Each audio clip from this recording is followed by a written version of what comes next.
भारत पाकिस्तान बात करें, ये भारत के बहुत सारे बुद्धिजीवियों ने पाकिस्तान के बुद्धिजीवियों के साथ मिलकर एक चिट्ठी लिखी थी दोनों देशों के प्रधानमंत्रियों के नाम। इससे पहले भारत पाकिस्तान से पीछे बैकडोर बातचीत कर रहा है इंटरैक्टिव डिप्लोमेसी के नाम पर। ये भी बातें उड़ी, खंडन भी हुए, भारत सरकार ने भी खंडन किया कि हमको इसकी कोई जानकारी नहीं है। लेकिन ये तो बात पता है सबको कि जब जब भारत ने पाकिस्तान से बात की है, पाकिस्तान ने केवल धोखा ही दिया है। कभी कारगिल का, कभी पठानकोट का। आतंक परत पाकिस्तान अपनी आदत छोड़ने के लिए तैयार नहीं है। फिर बार बार ये प्रयास क्यों होते हैं? तो ये वो लिस्ट चल आपके सामने है जिसमें भारत के इन तमाम लोगों ने कहा कि बातचीत तो हो। इसमें कश्मीर के बहुत सारे लोग हैं।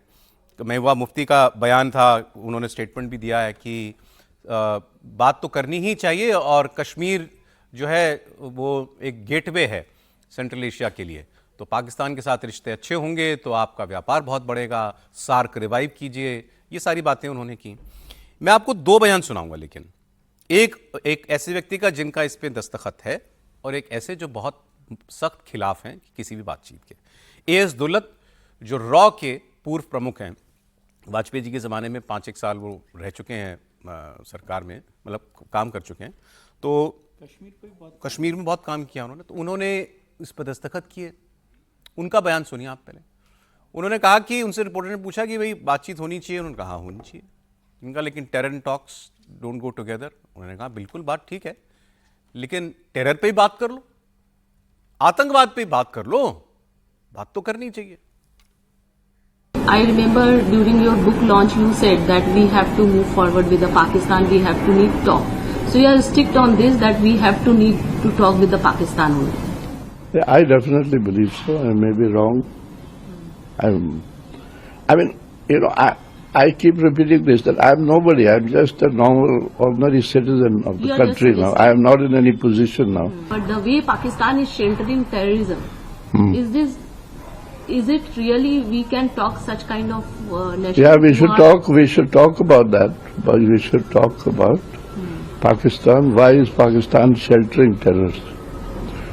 We should, you know, we used to say, and we've said this in the past, and rightly so, that terror and talks can't go together.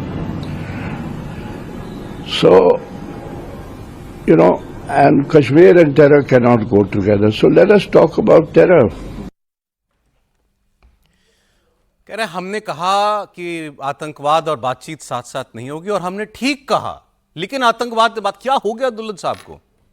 क्या मतलब एक ही लाइन में दोनों बातें कैसे कह सकते हैं? या तो terror and talks don't go together कहते कि ये बात गलत है, बात तो हर अवस्था में होनी चाहिए, वो भी सही और ये भी सही। नहीं देखिए, ये क्या मतलब? दुल्लत साहब ने चिट्ठी लिख दी, हालांकि अब उनको सब समझ में आता है। इधर वो बड़ी, जिसको कहते हैं समझदारी की बातें करते हैं। जैसे वो कहते हैं कि डोभाल से बढ़िया कोई स्पाई मास्टर नहीं है, डोभाल हमसे बहुत अच्छा जानते हैं, पाकिस्तान को भी और सबको भी। एक समय में दुल्लत साहब कहते थे कि हम ही जानते हैं, हमारे अलावा कोई जानता नहीं है। फिर वो अटल जी के समय के कुछ किस्से सुनाते थे, कश्मीर की नीति सुनाते थे। तो अब तो उनको कश्मीर की नीति पता है कि इसी सरकार की नीति की वजह से कश्मीर में जो खून खराबा होता था, जो हमारे सैनिक, हमारे पुलिस वाले मारे जाते थे वो नहीं मारे जाते, हमारे जो मुस्लिम बच्चे थे जो पत्थर मारते थे, पैलेट गन जिनके चेहरे पर होती, वो नहीं होते हैं। इसकी भी बात की, तारीफ की उन्होंने। मैं वही कह रहा हूं, तो बातचीत नहीं करने की वजह से सब हुआ है। बात नहीं करना है ये कोई नहीं कह रहा। भारत सरकार की कतई ये पॉलिसी नहीं कि हम पाकिस्तान से बात ही नहीं करेंगे। वो एक लाइन की बात है कि गोली बोली एक साथ नहीं चल सकती है। वो अब आतंकवाद पे बात करो कि पाकिस्तान आतंकवादियों को शेल्टर क्यों देता है, इस पे बात करो। उनके उसी बात पर जब 117 लोगों की चिट्ठी मैंने देखी, तो एक तो मैं बिना किसी संकोच के कहूं, इसलिए नहीं कि मैं शाकाहारी हूं तो ये मेरी शब्दावली है, ये इस्लामाबाद लाहौर जाकर गोश्त नोचने की इच्छा रखने वालों का जमावड़ा है। इससे आप इतर मत देखिए। ये वहां के फार्म हाउस में जाकर पार्टी करेंगे, कहेंगे पाकिस्तान तो बड़ा अच्छा है, बड़े लोगों की जगह है। वहां वाले यहां आके कहीं किधर बड़े फार्म हाउस में कहेंगे। इनको पाकिस्तान और भारत की जनता से कोई लेना देना नहीं, इनको शांति से कोई लेना देना। रॉ चीफ की बात कर रहे हैं आप। मैं इसीलिए कह रहा हूं, बड़ा गंभीरता से कह रहा हूं। ऐसे ही लोग तो ये सब करते हैं ना, और क्या, और कौन करेगा? उधर वाले भी ये दोनों जाम एक साथ अगर छलका रहे हैं तो ये दोनों क्यों नहीं बात करते आतंकवादी का पता नहीं।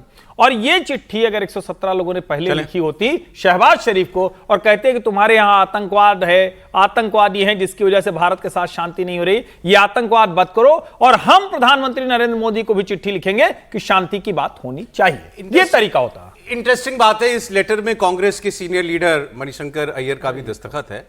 उन्हीं की पार्टी के लेकिन सांसद मनीष तिवारी, उनका बयान आपको मैं सुनाता हूं। उन्होंने कहा इतनी जल्दी भूल गए पहलगाम, ये सारे लोग भूल गए, 1 साल हुआ है अभी, आप भूल गए कैसे आपके लोगों को पाकिस्तान के आतंकवादियों ने बच्चों के सामने, उनके परिवार के बेटियों के सामने, पत्नियों के सामने, माओं के सामने सरों में गोली मारी थी। इतना आसान कैसे है भूलना इनके लिए?